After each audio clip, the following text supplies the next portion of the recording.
Since 2023, North Korea has experienced tremendous economic growth, with its GDP estimated to be over $23 billion. This is coming at a time when the country remains under some of the toughest sanctions in modern history. So, how has it been making its money? Some economists think Pyongyang could oversee its biggest economic growth for almost a decade this year. For a country that's cut off from global banking and blocked from selling most of its goods, this level of income should be practically impossible. Yet Kim Jong-un continues to fund weapons programs, pay his elite, and maintain total control of his country's sovereignty. How is this possible? In this video, we're exposing how North Korea continues to generate income, and why cutting it off is proving more complicated than anyone expected it to be. When the dust of the Korean War settled in 1953, what remained of the northern half of the peninsula was a region deeply scarred, heavily militarized, and almost entirely cut off from the rest of the world. North Korea, under the leadership of its first leader, Kim Il-sung, was primarily committed to an idea called Juche. This philosophy of self-reliance would go on to shape every aspect of the country, from farming to finance.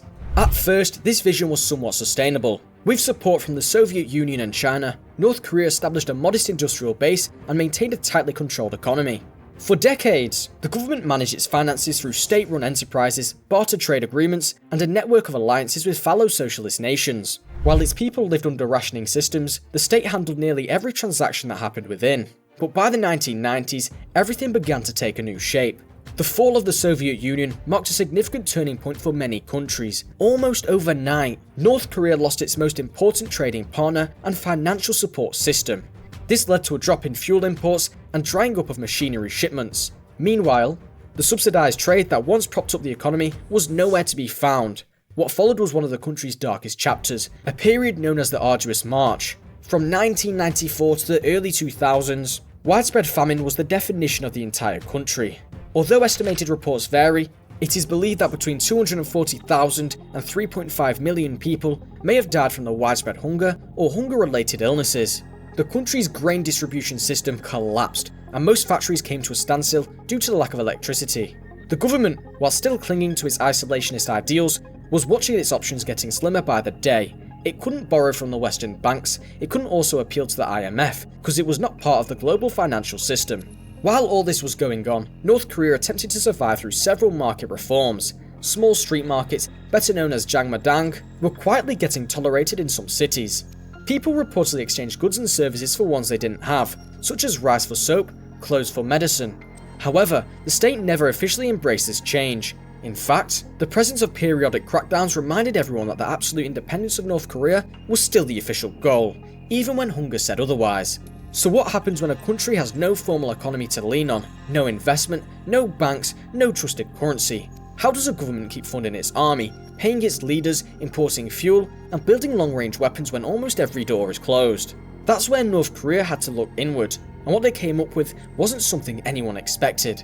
When the UN Security Council imposed a fresh set of sanctions on North Korea in 2017, they became some of the harshest sanctions ever applied to any country. All its coal, iron, and seafood exports were banned, and most of its petroleum imports were limited. Trade routes across Pyongyang were also closely monitored. But strangely, North Korea's trade never really stopped. Satellite images from a central hub on North Korea's west coast, Nampo Port, showed a curious pattern. Ships were leaving fully loaded and returning in the same condition. But strangely, these vessels were not reported to be docking at foreign ports. Instead, they were meeting other ships in the middle of the ocean. This method is known as ship-to-ship transfers. In other words, North Korean tankers would sail into international waters, rendezvous with foreign flagged ships, often under the cover of night, or in regions with little patrol, and swap their cargo. Sometimes this would happen 2 or 3 times before it returned to base. A coal shipment from North Korea might be transferred to a Panamanian vessel, then to a Singaporean one, and only then brought to shore in a country like Vietnam or China, disguised under new documentation.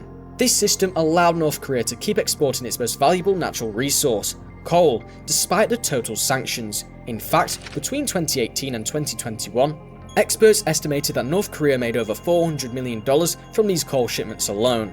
But coal wasn't the only product going out of North Korea. In 2023, customs data from China revealed that nearly 60% of North Korea's legal exports consisted of wigs, fake beards, and false eyelashes. That year, the country sold around $165 million worth of these products to Chinese buyers, with most of them being assembled in state-run factories using imported human hair. It may sound odd, but these goods were technically legal, and they weren't on the sanctions list, which made them a perfect workaround. North Korea had found a niche that wouldn't trigger immediate international backlash, but still brought in real currency. At the same time, China continued to quietly send goods across the border into North Korea. Officially, Beijing insists it complied with the sanctions placed on North Korea, but in practice, products such as rice, fertilizer, petroleum, and industrial parts continue to flow in. Again, how are these really financed? Well, for starters, one would say through shell companies. North Korea allegedly operates dozens of front companies across Hong Kong, Macau, Southeast Asia, and even parts of Africa. These companies open bank accounts, sign contracts, and sometimes arrange shipping documents under false names. When any problem arises, they simply shut down and open another. This system is backed by a network of brokers either loyal to Pyongyang or just interested in the money. The result? Despite a near total isolation from the rest of the world on paper, North Korea has managed to continue trading just enough to keep the lights on, enough to keep the military paid, and also enough to maintain the president's image. But if selling fake eyelashes and swapping cargo at sea sounds strange, what happens when your old trading partners don't want you and you need new friends? The next chapter explores what happens when Kim Jong-un turns east and finds opportunity in a war being fought thousands of miles away, sparking a new friendship that surprises almost everyone. On September 13th, 2023, North Korea's leader Kim Jong-un boarded his armoured train and travelled to the far eastern side of Russia. This wasn't just a diplomatic gesture, but a signal that, as the West continues to close its doors, Pyongyang was opening another one that led straight to Moscow. The meeting took place at the Vostochny Cosmodrome, Russia's most advanced space launch facility. Cameras caught Kim shaking hands with President Vladimir Putin. But what wasn't shown on camera was the deepening partnership that was forming behind the scenes, one that was based on shared isolation, mutual interests, and, most importantly, trade. With sanctions squeezing both economies, the two powerful countries found themselves needing what the other could provide. Russia needed more cheap labour and ammunition, while North Korea needed food, fuel, and more foreign currencies. Just weeks after that meeting, signs of a new trade activity began to surface at the Rason Economic and Trade Zone, a special region located at the northeastern tip of North Korea, where its borders meet those of Russia and China. Rason, which was established in the early 1990s, had long been dormant and was looking more like a symbol than an actual hub. But by late 2023, satellite images showed trains and trucks crossing the short but critical Tumagang railway bridge from Hassan, Russia, into Rason. Bloomberg later reported that North Korea was possibly sending over 1 million rounds of artillery into Russia. This figure, while unofficial, was based on the assessments by military analysts tracking the unusual movement at North Korean munitions factories and logistics routes leading toward its border. Multiple open source intelligence groups also confirmed sightings of rail wagons loaded with artillery shells. Shortly in early 2024, debris from Russian missile strikes in Kharkiv and Zaporizhia showed the physical evidence of North Korean arms. A joint investigation by Conflict Armament Research found fragments of rockets and shells that match North Korean designs, including serial numbers with Hangul script markings. Though Russia denied these allegations, the markings were hard to explain anyway. So why does this matter? The partnership with Russia offered something no other route could: an open market for weapons, and a partner that was equally too sanctioned to care about consequences. But while deals with Moscow were like fuel to Kim's ambitions, a darker reality was lingering within its own borders, one that had once reached around the world but eventually turned back on itself. Back in the late 1970s, rumours began to spread in global intelligence circles that North Korean diplomats weren't just carrying sealed documents or trade papers in their diplomatic bags, they were also smuggling narcotics. By 1988, those rumours became harder to ignore. In Scandinavia, 2 North Korean officials were arrested for trafficking heroin. In Egypt, DR Congo, and even Germany, similar incidents occurred, and despite having diplomatic immunity, some officials were detained after being caught distributing opium or heroin. So you might want to ask, why would a state risk such a move? Once again, the answer was money. Unlike most criminal networks, North Korea's illicit trade was never entirely in the hands of any private cartel. It was allegedly run by the state, operated through the ruling Workers' Party, and facilitated by Office 39, a secretive bureau responsible for securing foreign currency for the supreme leadership. Throughout the 1990s, North Korean embassies in countries like Sweden, Laos, and Myanmar became suspected hubs for narcotic distribution. Reports from defectors and leaked documents revealed that officials were often given specific amounts of substance they were expected to sell to foreign contacts. Most of these substances, especially opium and methamphetamine, were manufactured in state-run labs located deep inside North Korea. As more countries tightened their security, North Korea began to scale back its operations. Many of the state-sponsored labs were reportedly defunded or dismantled altogether. Diplomats grew more cautious, existing embassies shrank in size, while others closed up. All the chemists trained by the state didn't just disappear. Many of them turned their skills toward the domestic market and turned methamphetamine into a local product. By the 2010s, reports from defectors and humanitarian workers showed that meth, a substance known locally as Bingdu, was being widely used inside North Korea's poor regions such as North Hamgyong and Ryanggang province. But it wasn't framed as a street narcotic, it was seen as something different. This spread wasn't limited to the poor either, and in wealthier neighbourhoods of the capital, meth was seen as something that officials or black market traders might gift each other. In fact, it allegedly became a popular Lunar New Year gift, passed discreetly between family members. There were even stories told by those who left the country that sometimes meth was sold in open-air markets and disguised as herbal medicine. This shift marked a strange twist. A program that once funded the elite was now damaging both the elite and the average North Korean it claimed to protect. And while the rest of the world saw North Korea as a threat from the outside, inside its borders, a quieter crisis was at an all-time high. But outside North Korea were millions of citizens who had once escaped from the peninsula, but somehow had their loyalty tied back home. How did these sets of people also contribute to North Korea's wealth today? And what did they really do? Let's find out. As of 2024, there are more than 33,000 recorded North Korean defectors living in South Korea, with a few more thousand scattered across the United States, the UK, and parts of Europe. A similar trait in all of them is that they left all their families behind. The regime has the worst human rights record on earth. This man runs concentration camps, deliberately starves people for control, and assassinates members of his own family. These aren't political celebrities or military officers, they're regular factory workers, students, market vendors, farmers, and so on. And even after escaping one of the most tightly controlled countries in the modern world, many of them still feel a daily responsibility to help the people still stuck inside North Korea. But sending money into North Korea isn't an easy process. Kim's government has a ban on all private foreign remittances, and receiving cash from outside the country is considered a form of economic subversion. Any member of such a family caught with foreign money can be fined, detained, or even accused of spying. Still, the system continues to thrive in a sophisticated manner. First, it begins with a simple phone call made via smuggled Chinese mobile phones. These phones, which are often brought and activated on the Chinese side of the border, are smuggled into provinces such as North Hamgyong and Ryanggang, where signal coverage from China can still be received. These defectors make contact with middlemen who work along the border, usually with ties to both South Korea and local North Korean contacts.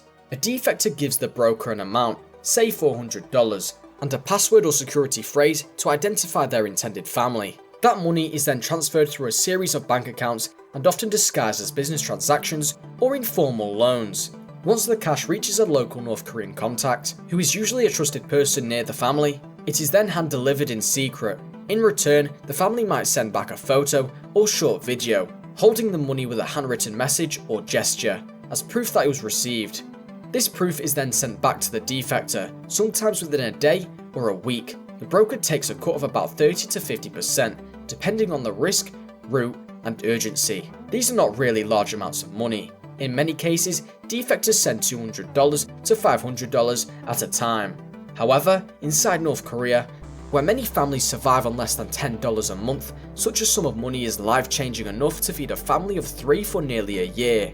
However, this comes at a terrifying cost. Anyone caught for receiving remittances from their loved ones abroad could be at the risk of being accused of violating the state's foreign exchange law, taken to a detention centre, and eventually sentenced to a labour re-education camp. Despite the risks involved, the remittance network remains operational. For many of these defectors, sending money is the only way to stay connected to their families. However, it's not all shades and malicious means.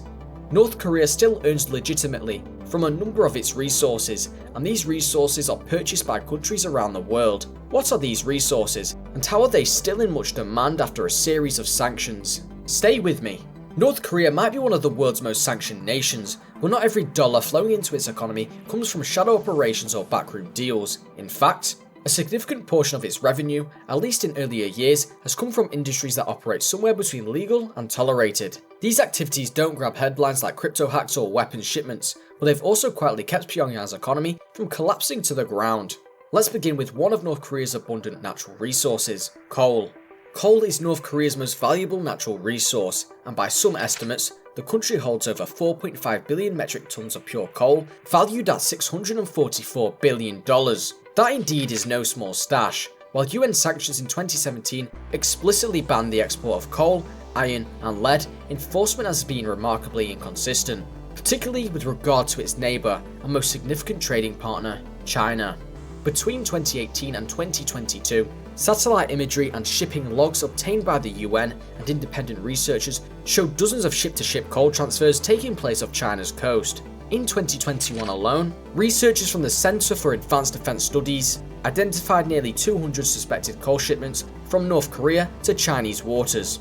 While Beijing has repeatedly denied any official breach of sanctions, the evidence brought forward suggests otherwise. These exports, though less in volume compared to how it was before UN sanctions, still generate hundreds of millions in annual revenue to North Korea. But coal isn't the only mineral in question. North Korea also possesses something far more valuable in today's geopolitical landscape. While often overlooked, North Korea's rare earth element reserves are considered among the top 10 in the world. These minerals are critical in the production of electronics, military hardware, and renewable energy components. Although the exact figures are hard to verify, a 2013 report by South Korea's Korea Resources Corporation estimated that North Korea may be in possession of over 20 million tons of rare earth oxides. That's a staggering number when you consider how essential these elements are for modern industries. For years, there have been whispers of silent partnerships between North Korean mining operations and Chinese tech firms, often under joint ventures where ownership structures were obscured by multiple layers of administration. While most of these deals faded following the tightening of sanctions back in 2017, some analysts believe a portion of these materials still make their way across the border through informal contracts or under the radar of regulatory agencies. What makes rare earths a fascinating case is that they don't require massive or obvious infrastructure to move. Just a few truckloads of it can hold enormous market value. And when routed through friendly territories or ports with loose oversight, they become challenging to track. If Pyongyang wants to sell them, there would always be buyers, and some suspect they already have. It might surprise people to learn that another steady stream of revenue for North Korea is seafood such as squid, crab, and shellfish. Before the 2017 sanctions, North Korea's seafood exports to China were worth over $300 million according to Chinese customs data. And even after these sanctions came into effect, seafood trade only changed how it was exported. Instead of labeling such seafood with North Korean labels, many products are quietly changed once they reach Chinese processing facilities. In 2019, a report by the Global Initiative Against Transnational Organized Crime detailed how North Korean fish were shipped via refrigerated containers to Chinese factories, where their original tags were swapped before re-exported to countries like Japan or even the EU. The textile industry plays a similar role. While sanctions prevent North Korea from officially selling garments outside its shores, few state factories within the country have continued to manufacture clothing for Chinese companies, who then label the goods as made in China and export them around the world. Back in 2017, BBC and Radio Free Asia both reported that North Korean factory workers in China were treated like slaves while churning out jackets, trousers, and even shoes for European brands. The workers of these factories are paid below minimal wages, and all the profits once again get channeled back to the state. Though some international scrutiny reduced some of these practices, many believe the operations still exist in smaller clusters. However, it doesn't stop there. Similarly, some North Korean construction workers, especially those sent abroad before the UN banned labour exports in late 2017, continue to operate under quasi-official contracts. In other parts of Southeast Asia and the Middle East, North Korean workers are known to labour on construction sites with their wages paid directly to the state or its agents. What's clear from all this is that North Korea hasn't survived on cyber heists and backdoor weapons deals alone. It has relied on more subtle, less confrontational means of survival, working through legal loopholes, trade rerouting, and the blind spots of international enforcement. So, what surprised you most about North Korea's shadow economy? Thank you for watching. If you enjoyed this video, please ensure to hit the like button, drop a comment, and subscribe to the channel. See you in the next video.